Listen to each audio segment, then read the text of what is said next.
Hi, my name is Barbara, but most people just call me Barb. On my dad's birthday, right in the middle of the party, my brother threw a glass of red wine all over my dress. Everyone laughed. My stepmother leaned back and said, "Now she finally knows her place." They thought I'd cry, maybe even run away, but I didn't. I just stood there and smiled, because I knew a secret that could change everything. Hi, my name is Barbara, but most people just call me Barb. I'm 34 years old, and I've spent most of my adult life working evenings at a small public library in Portland. It's not glamorous, it doesn't pay much, but it's quiet, steady, and in some ways it feels like the only place I belong. Books don't judge you, shelves don't sneer, silence doesn't mock. People do. And in my family, people have always been the problem. I grew up the oldest of three. When my mom passed away, I was only 12. A year later, Dad remarried. That's when the tone of my life changed. My stepmother, Lorraine, never raised her voice, but her words cut sharper than any knife. She'd say things like, "Barb, don't smile so wide, it makes you look desperate." Or, "Your brother will go far." You? Well, maybe you'll make a decent secretary. At first, I thought she just didn't like me. Later, I realized she enjoyed making me feel small. My younger brother, David, caught on quickly. He learned that if he sided with Lorraine, life was easier, so he did. He laughed at her jokes, echoed her insults, and slowly became her golden child. He was the athlete, the star, the one everyone bragged about. And me? I became the helper, the stand-in babysitter, the girl who knew her place. Still, I tried. I studied hard, got into college, even earned a small scholarship. For one shining moment, I thought maybe I could break free. But then Grandma, the only person who ever truly believed in me, fell sick. She needed care, and no one else stepped up. Lorraine said she was too busy with charity events. David said he couldn't risk missing football practice. Dad just kept quiet, eyes glued to his work phone. So it was me again. I dropped out of school, took on a patchwork of part-time jobs, and spent my nights changing sheets, cooking soup, and making sure Grandma had her medicine. I never regretted caring for her. She was my safe place. But the way my family looked at me afterward, that's what stung. Lorraine said she threw her future away to play nurse. David laughed. "You'll never get ahead, Barb. You don't even know how Dad stayed silent, as always." Silence was his way of survival, but for me, it felt like betrayal.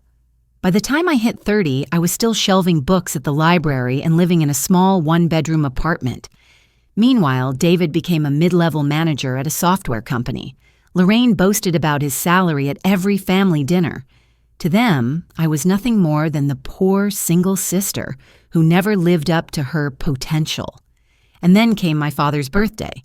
Lorraine loved to throw parties. She rented out the dining room of an upscale restaurant downtown, complete with linen tablecloths, crystal glasses, and a cake the size of a small wedding. I didn't want to go, but not showing up would only give them more ammunition. So I put on the nicest dress I owned, a navy blue one I'd bought on clearance 2 years earlier, and showed up on time. The room was already buzzing when I walked in. David was there with a circle of friends from work, laughing loudly, a glass of wine in his hand. Lorraine floated around like a queen, air-kissing guests, making sure everyone knew who she was. Dad sat at the head of the long table, already on his second drink, smiling in that distant, distracted way I knew too well. When David saw me, his smile curled into something sharper. "Barb," he said loudly, loud enough for the whole table to hear, "did you manage to get the night off from stacking books? Or did the library finally realize nobody needs librarians anymore?" His friends laughed, and I felt my cheeks burn. I forced a small smile and slid into a chair at the far end of the table. Dinner went on, course after course, with Lorraine dropping small jabs in between. "Barb, you don't eat out much, do you? Don't worry, we'll explain the menu." Or, "Still single? Well, I suppose books keep you company." Each word landed like a pebble thrown into a pond, ripples spreading, laughter following. I kept quiet. That's what I always did. Then came the moment I'll never forget. Dad had just raised his glass for a toast when David leaned across the table, his grin wide, his eyes sharp. "You know what, everyone? Watch this." Before I could react, he picked up his wine glass, full of deep red Cabernet, and tipped it forward, emptying it all over my dress. The liquid spread fast, soaking the fabric, dripping onto the floor. The entire table gasped, then burst into laughter. My face burned, but my body froze. And that's when Lorraine leaned back, dabbed her lips with her napkin, and said, clear enough for the whole room to hear, "Maybe now she finally knows her place." The words sliced through me. For a moment I couldn't breathe. All I could hear was the echo of their laughter, bouncing around in my head, blending with every insult I'd ever endured. Pathetic. Failure. Nobody. I could have cried, I could have screamed, I could have stormed out, but instead, I sat still. I wiped my hands slowly with the napkin, looked at my stepmother, and smiled. It wasn't joy, it wasn't forgiveness, it was a promise, because deep down I knew something they didn't, something that could change everything. The rest of the night was a blur. I excused myself quietly, left the restaurant, and walked the city streets with the cold night air pressing against my skin. I kept hearing Lorraine's voice. Now she knows her place. But instead of breaking me, it lit something inside. A spark I hadn't felt in years. For too long, I had played the role they assigned me. The quiet one, the helper, the disappointment. But that night, as I walked home with wine stains down my dress and tears finally slipping down my cheeks, I whispered to myself, this isn't the end. Not for me, and I meant it. That night, after leaving the restaurant, I walked home with my dress still wet and heavy from the wine. The city lights blurred, and I wasn't sure if it was because of the rain in the air or the tears I refused to let fall in front of them. By the time I reached my apartment, my shoes squeaked with every step. Inside, the silence wrapped around me like a blanket. I slipped out of the dress, draped it over a chair, and just stood there for a moment staring at the tiny space I called home. It wasn't much. Peeling paint on the walls, a flickering lamp by the couch, shelves crowded with secondhand books. But at least it was mine. I needed comfort. And whenever I felt lost, there was one place I always turned. The wooden box my grandmother left me when she passed. It sat high on the closet shelf, tucked away beneath scarves I never wore. I pulled it down, dust rising in the air, and placed it on the kitchen table. My hand shook a little as I opened the lid. Inside were simple things: a silver locket, a faded recipe card, a pressed flower wrapped in wax paper, and at the bottom, a notebook with a cracked leather cover. My grandmother's handwriting curled across the first page. For Barb, because you're stronger than you know. I traced the letters with my fingertips. She was the only one who had ever told me that. The only person who believed I was more than the girl Lorraine mocked or the sister David laughed at. I flipped through the pages. Some held short notes, some just single lines. One said, "Don't let cruel people decide your worth." Another, "Your voice matters, even when they don't listen." And then, tucked between two pages, I found an envelope I had never opened. My name was written on the front in my mother's handwriting, not Lorraine's, my real mother's. I froze. She had died when I was 12. I hadn't seen her handwriting in more than 20 years. My breath caught as I slid a finger under the flap and pulled the letter out. It was short, just one page. "My dear Barb, if you're reading this, it means I didn't get the chance to tell you in person. There is a house, the one in Tacoma, the place with the garden you loved. It is yours. I wanted you to have something of your own, something no one could take away. I know life might not be kind to you, but remember this. You are enough. You always were. Love, Mom." My eyes blurred. For a moment, I thought maybe I was imagining it, that grief was playing tricks on me. But the ink was real. Her handwriting was real, and tucked behind the letter was a photocopy of a legal document, an old will. The words were clear. The Tacoma property, along with its contents, had been left to me, not to Dad, not to Lorraine, to me. I sat back in the chair, the hum of the refrigerator suddenly louder than my heartbeat. My hands trembled as I held the paper. Could this really be true?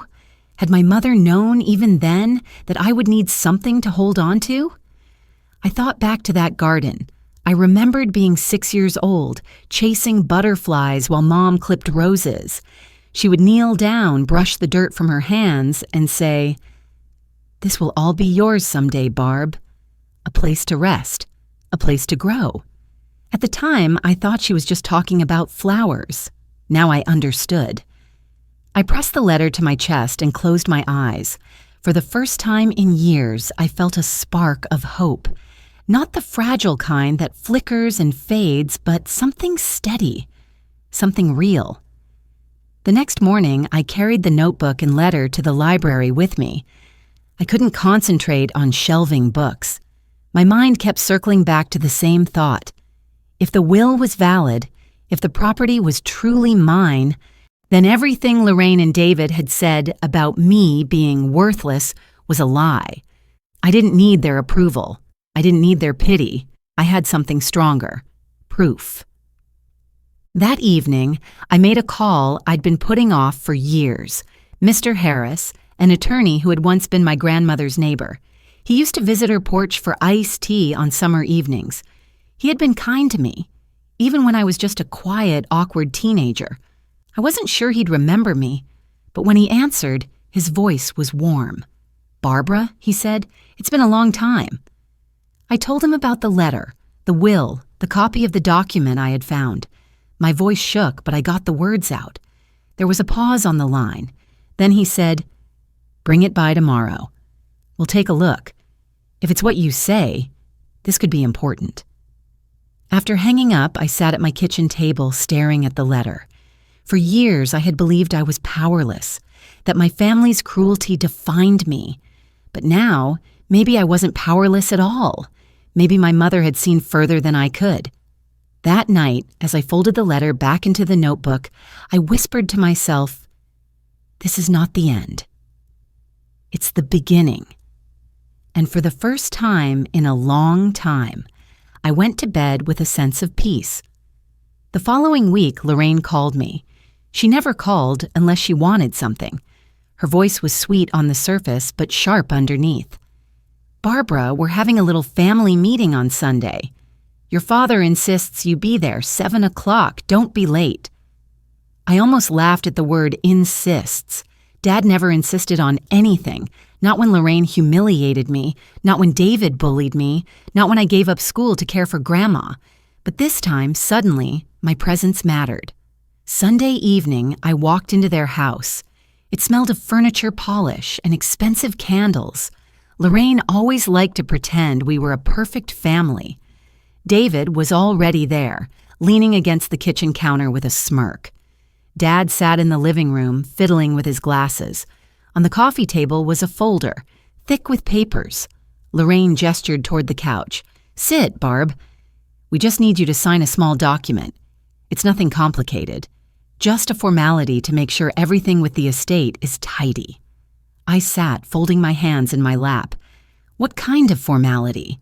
David chuckled. "Don't overthink it. It's just paperwork. You're not losing anything. You never had much to begin with." Lorraine slid the folder across the table. The first page stared back at me. Waiver of inheritance rights. I felt my stomach twist. They didn't even try to disguise it. This wasn't about tidiness. It was about erasing me. I looked at Dad. His eyes dropped to the floor. He didn't say a word. He never did. Lorraine's voice was honey-coated. "Sign it tonight, Barbara. That way we can avoid any messy disputes later. It's really for the best." For a moment, the old version of me wanted to cave, to do what they asked just to keep the peace. But then I remembered the letter, my mother's handwriting, her promise, the garden in Tacoma, and the copy of the will, safe in my bag. I reached inside, pulled out the envelope, and placed it on the table. Slowly, I unfolded the pages and slid them forward. "This," I said quietly, "is the only document I'll acknowledge." David frowned. "What is this supposed to be?" Lorraine leaned in, eyes narrowing as she scanned the page. Her face tightened. "Where did you get this?" "My mother left it for me," I replied. "It's a valid will. It names me as the heir to the Tacoma property. Not you, not David." Me. For the first time all evening, Dad looked up. His lips parted, but no sound came out. David's smirk disappeared. His voice rose. "This is a joke. You think a piece of paper changes anything? You're nothing, Barb. You've always been nothing." I met his glare, steady. "If I'm nothing, why are you so desperate for me to sign away what's mine?" The room fell silent. Even Lorraine had no quick comeback. Finally, she straightened her posture, forcing a smile. "This will is outdated. It doesn't mean anything anymore." "Then you shouldn't be worried," I said, "because I'll have an attorney verify it." Her smile cracked. "Don't be foolish, Barbara. Think of the family. Think of your father," I turned to him. "Dad? Do you want me to give this up?" His mouth opened, then closed again. His hands trembled against his knees. He still couldn't say the words. I stood. My legs felt steady, stronger than I thought they would. I gathered the papers, tucked them back into the envelope, and slipped it into my bag. "I won't sign anything tonight," I said, "and I won't be bullied anymore." David pushed off the counter, his face red. "You're going to regret this." I shook my head. "No. For once, I think you will." Lorraine's voice sharpened, the sugar gone. "You're being dramatic. This is just paperwork." "Then it can wait," I replied calmly. I picked up my coat, walked to the door, and turned back just once. "Thank you for reminding me who I am not." Then I left. The cold night air hit my face as I stepped outside. My heart pounded, but not with fear, with relief. For the first time in years, I hadn't bent, hadn't broken. Back in my car, I let out a shaky breath and whispered, "Mom, I hope you saw that." The next morning, I met with Mr. Harris, the attorney. He reviewed the copy carefully, adjusting his glasses. After several long minutes, he looked at me and nodded. "Barbara, if this is authenticated, it overrides anything they tried to push on you. You have every right to fight this." Something in me unclenched. For years, I'd been the girl who avoided conflict, who swallowed pain in silence. Now I wasn't just defending myself, I was defending my mother's wishes. That night, I sat at my kitchen table again, the envelope resting between my hands. My family had tried to erase me with a single signature. Instead, I had given them silence, strength, and a truth they couldn't laugh away. For once, I wasn't the girl who walked out humiliated. I was the woman who walked out holding the cards they didn't even know existed. And deep down, I knew this was only the beginning. 3 weeks later, I found myself standing outside the courthouse. The sky was gray, the kind of heavy gray that presses down on your shoulders. I clutched my bag close, the envelope with my mother's will tucked safely inside. Mr. Harris met me on the steps. His presence was calm, steady, the way you hope an attorney will be when you feel your whole life balancing on a line of paper. He gave me a small nod. "You're ready." I wasn't sure I was, but I nodded anyway. Inside, the courtroom buzzed with quiet chatter. To my surprise, the gallery wasn't empty. I recognized faces, neighbors from Grandma's street, the librarian who'd worked beside me for years, even the florist who used to deliver to our house when Mom was alive. Somehow, word had spread. People wanted to see how this would end. Lorraine and David were already there, sitting at the front with their attorney, a tall man in an expensive suit. David smirked when he saw me, as if this was all a game he'd already won. Lorraine didn't even look my way. She adjusted her pearls, pretending I didn't exist. My father sat between them, shoulders slumped, staring down at his hands. He looked smaller than I remembered.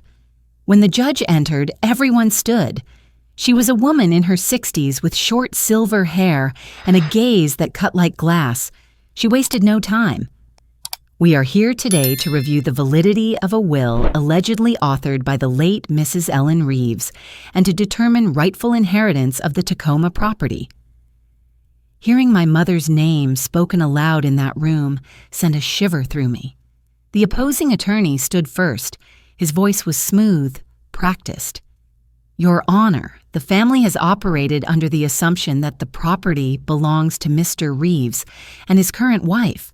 The document presented by Ms. Barbara Reeves is, at best, outdated and at worst, fabricated. I clenched my hands in my lap, but Mr. Harris rose calmly. Your Honor, this will is notarized, signed, and dated 13 months before Mrs. Reeves passed. It clearly names her daughter, Barbara, as the sole heir to the Tacoma property. We also have corroborating testimony and a recorded note from the deceased herself. The judge raised an eyebrow. Proceed, my heart pounded, as Harris presented the documents. He slid them across to the clerk, who handed them to the judge. She adjusted her glasses and began to read. To my daughter, Barbara Reeves, she read aloud, I leave the Tacoma property, including all land, belongings, and rights thereof, with no reservation. The room fell silent. I heard Lorraine's sharp inhale, David's whispered curse. The judge continued, the document bears no indication of coercion or duress. Witness signatures are present. Notary stamp is valid. She looked up. Mr. Harris, you mentioned additional testimony? He nodded and clicked his laptop. A voice recording filled the room. My mother's voice, faint but steady, echoed through the speakers. If something happens to me, I want Barb to have the house. She needs a place of her own. Don't let anyone take it from her. The sound hit me like a wave. Tears burned my eyes, but I blinked them back. Across the room, I saw several people in the gallery cover their mouths. Even the florist shook her head softly, as if she'd known all along that my mother's love ran deeper than anyone had admitted. Lorraine shot to her feet. This is nonsense. Ellen never trusted Barbara. She was always a disappointment. She told me... The judge's voice cut her off, firm. Mrs. Reeves, sit down. This is a courtroom, not your living room. Lorraine froze, her face crimson, before sinking back into her chair. David leaned forward, his voice low but venomous. She's lying. She probably forged it, but the judge shook her head. The evidence is authentic. Unless you have proof to the contrary, accusations will not stand for the first time. David's smirk faltered. Mr. Harris placed one more document on the table. Your Honor, this affidavit, signed 3 weeks before Mrs. Reeves's passing, revokes Lorraine's power of attorney. It further demonstrates Ellen's intent to ensure her daughter's protection. Lorraine gasped. That's not true. But the judge simply raised her hand. I've seen enough. She straightened the papers, set them down firmly, and looked directly at me. In the matter of Reeves versus Reeves, this court rules in favor of Barbara Reeves. The will is valid, effective immediately. Ownership of the Tacoma property and its assets shall transfer to her. The gavel came down with a sharp crack. The sound echoed through the courtroom, final and undeniable. For a moment, I couldn't move. The words settled in my chest like a weight finally lifting. I had won. No, not just won. I had been seen, heard, validated. The gallery erupted in quiet murmurs. Good for her, someone whispered. About time. Another voice, softer. That poor girl finally free. Lorraine stood, shaking with rage. She's a nobody. What will she even do with a house? The judge glanced at her once, cool and unbothered. Hopefully something better than mockery and greed. David shoved back his chair, muttering curses under his breath. My father remained seated, staring at the floor, unable to look at me. I rose slowly, gathering my things. My legs felt steady, my back straight. As I walked past David, he spat. Don't think this changes anything. You're still nothing. I paused, looked him in the eye, and said softly, "If that were true, you wouldn't be so angry." Lorraine glared as I reached the aisle. "You'll regret this, Barbara." But I only gave her a small smile. "No, Lorraine. For once, I don't think I will." When I stepped out of the courtroom doors, the air felt different. Lighter, warmer, even though the sky was still gray. I inhaled deeply, filling my lungs with freedom. For years, they had told me I was worthless. And now, with one strike of a gavel, the truth was undeniable. I wasn't worthless. I was enough. I didn't celebrate, I didn't shout. I just walked down the courthouse steps with quiet dignity, my mother's words echoing in my heart. "This will all be yours someday, Barb." And now it was. Barb didn't choose revenge. She chose to begin again. Her grandmother's old house, the only place where she had ever felt truly loved, was the first step. With a small amount of savings and a modest bank loan, she bought it back. People scoffed. That rundown place? What for? But to Barb, it was more than bricks and timber. It was proof that she had something of her own. Instead of renovating it for profit, she transformed it into a tiny community haven. The dusty living room became a reading room for neighborhood children, where kids who couldn't always get to the city library could sit, flip through books, and imagine a world bigger than the one outside their windows. The worn-out kitchen turned into a gathering spot for older women, a warm place where they could drink tea, share stories, mend clothes, or simply be together without feeling like burdens. No fees, no sign-ups, just a place where everyone belonged. Barb often told visitors, "Here, you don't have to prove anything. You don't have to earn a seat at the table. You're welcome as you are, and nobody will laugh at you for it." No one expected that the broken-down house would grow into a quiet refuge for so many. People didn't remember Barb for her salary, her degree, or her family name. They remembered her for the calm she carried, for creating a place where no one felt invisible. One late afternoon, as Barb was rearranging books on the shelf, a familiar voice called from the doorway, "Barb." She looked up. It was David. He wasn't wearing the polished suit anymore, nor the smug confidence of the family's golden child. His eyes darted nervously, his hands tightening and loosening. I don't even know where to start," he stammered. "I'm sorry for everything. I was young, selfish. I didn't know better." The apology was clumsy, half-hearted, more like a life raft he threw to ease his own guilt. Barb studied him for a long moment. Then she smiled, calm, steady, unshaken. "I don't hate you. I just finally love myself more than I care about your approval."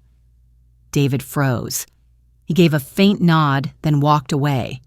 There was nothing more to say. Barb no longer needed his recognition. She had already given it to herself. From then on, Barb lived a different kind of life. Not glamorous, not wealthy, but free and at peace.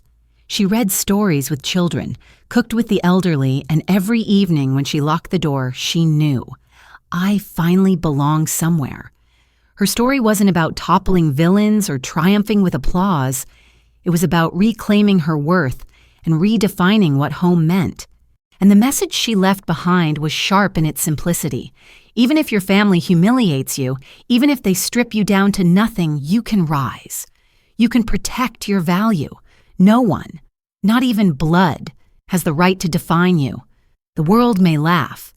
The world may turn its back. But once you learn to love yourself, you stop being afraid. Because then, you don't wait for anyone to give you a place. You build your own. Barb chose to rise, not to prove anything to her family, but to affirm her own worth. Her story reminds us, even if people humiliate you, even if your own blood denies you, you can still rebuild your life. No one has the right to define you. No one gets to decide what you deserve. Only when you learn to love yourself do you finally become free. And like Barb, you too can create a place where you belong, a place no one can ever take away. If this story inspired you, don't forget to like, subscribe, and turn on the notification bell so you won't miss the next video.